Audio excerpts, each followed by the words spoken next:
You've mentioned before that you're 100% pro-choice for schooling, and you're pro-choice for education. For education, and your answers certainly reflect that.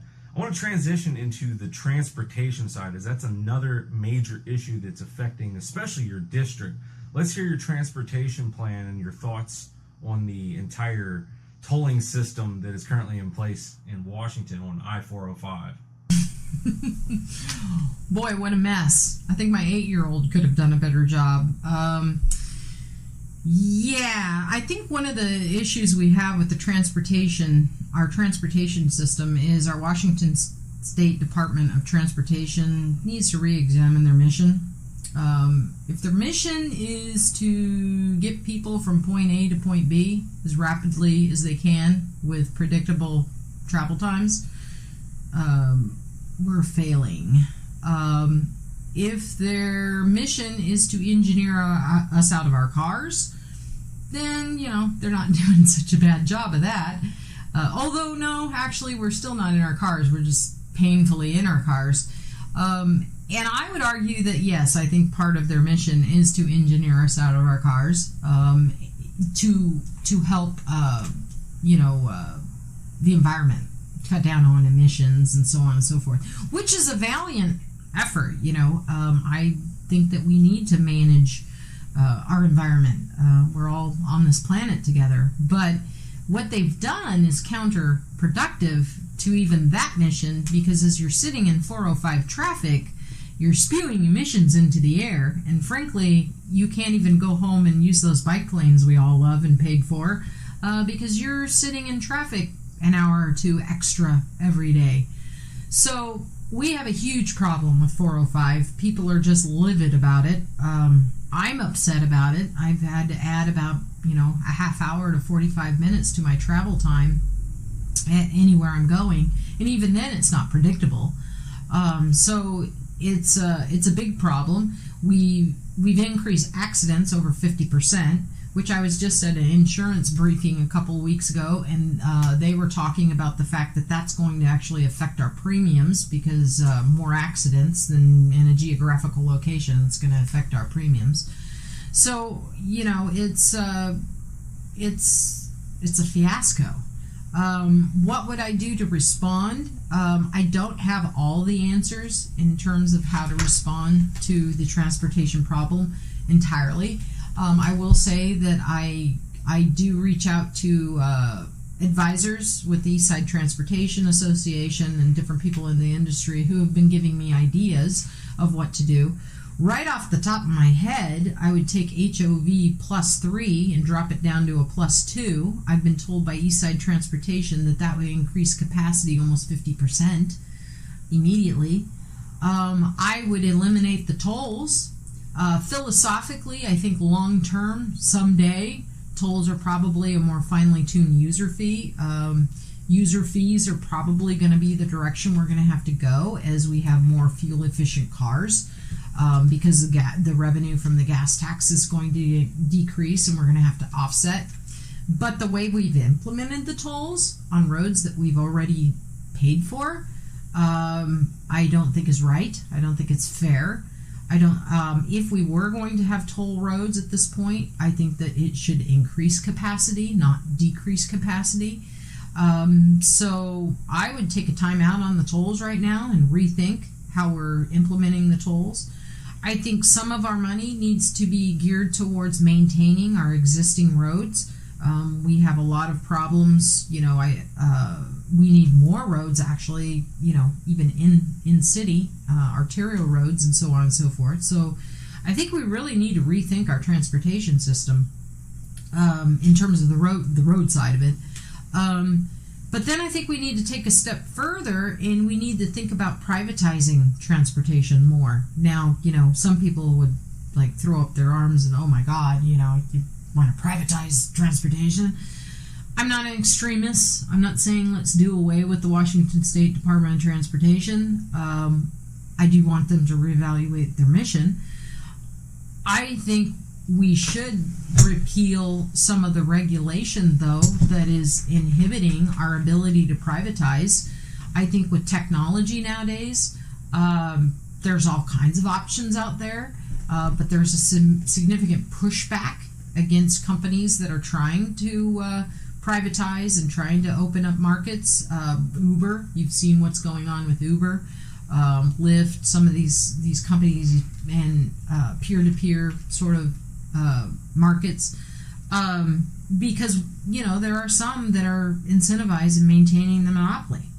And I think that as a representative, I'm going to want to change that conversation. And I like the idea of peer-to-peer options and using technology.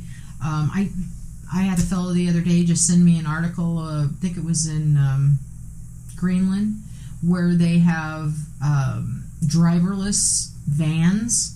They seat like 20 people. They're driverless. Not only are they driverless, they're electric. That's just right off the top of my head. I was talking to an 85-year-old man the other day who told me he has to get up at 5 o'clock in the morning to take a couple of buses, transfer to a 10 o'clock doctor's appointment. Very cumbersome, and we have an aging population, particularly here in my district.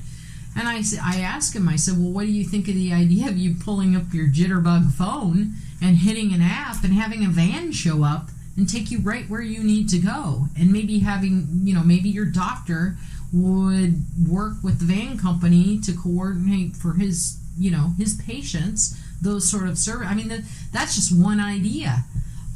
There's all kinds of ideas. But the bureaucracy is self-interested. There's we want to protect some jobs, want to protect the cash flow from the taxes, and I want to be a voice against that. I want to make it clear, I'm not talking about totally doing away with existing structure, but let's make a transition. Let's transition more to private industry, and this is gonna create jobs.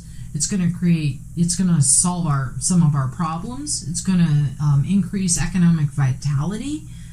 There'll be different kind of jobs than we have now, and I think that's the response to our transportation issues. So right off the top of my head, I would again drop the HOV +3 down to a +2, take a hiatus on the tolls, and talk about repealing some of the regulation right now that's inhibiting small companies from exploring private solutions to these transportation problems. I'm fairly certain that we have the ingenuity right here in our own district to respond to a lot of these problems.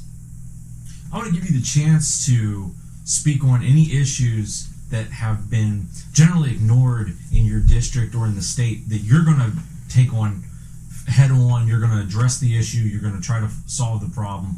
What hasn't been talked about yet that you want to speak on and how you're going to handle it? I'm going to give you the floor. Well, I can't really think of anything that hasn't been talked about at all. I think that obviously homelessness and housing hasn't been talked about enough and in the right way. Another issue I think that I would like to talk about is our mental health situation. Because of the financial struggle a lot of people are going through, people that are predisposed to mental health issues, stress can sort of bring out those symptoms and make it worse. So I think we're seeing an increase in mental health issues.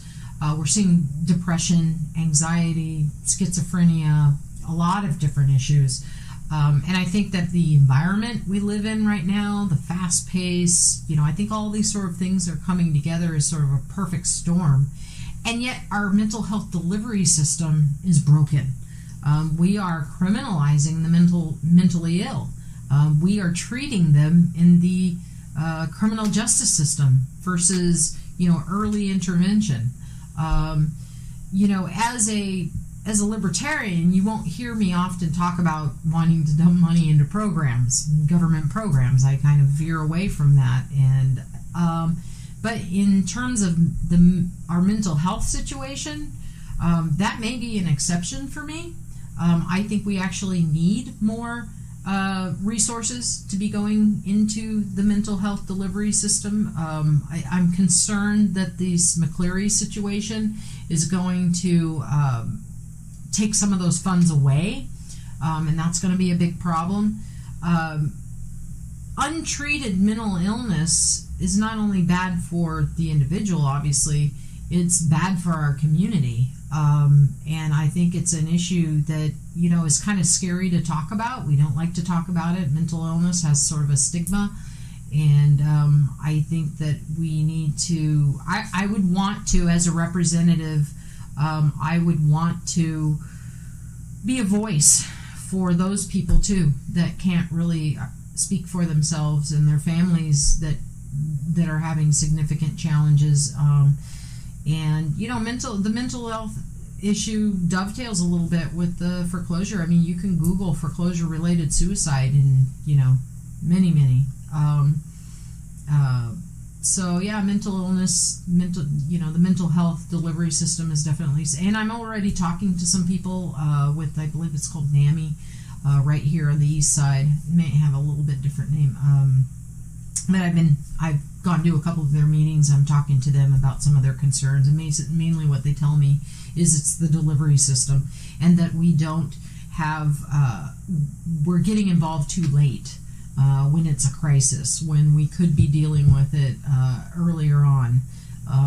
And so, yeah. You address transportation, you address the education system, you address criminal justice reform, you covered foreclosure. I think there's a lot of information for the people to take in, and that you have been able to help provide the answers to the questions that they may have had towards your campaign running in this year for 2016. I want to thank you so much for being on board for this interview and spending the time with the Liberty Chronicle Independent to get the information out there. Well, thank you for this opportunity, David, and be the change you wish to see, as you are so doing.